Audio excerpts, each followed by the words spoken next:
আপনার ভিতরে থাকতে হবে তাকওয়া। আপনার ভিতরে থাকতে হবে কি? তাকওয়া।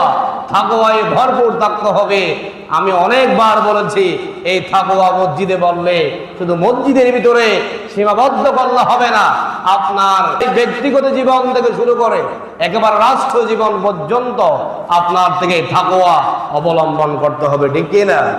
অনেক মানুষ আছে এই তাকওয়া কখন থাকে?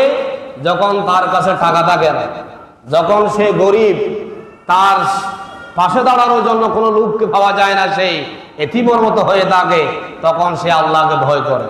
যখন তার কাছে একটু ক্ষমতা আসে, যখন একটু টাকা হয়ে যায়, পয়সা হয়ে যায়, তখন অহংকার চলে আসে।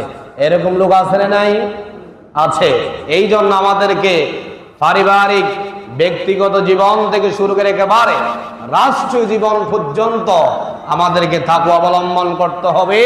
তাকওয়া মানে হচ্ছে প্রত্যেকটা কাজে কাকে ভয় করা? আল্লাহকে ভয় করা। কাকে ভয় করা? আল্লাহকে ভয় করা। 5 নাম্বার।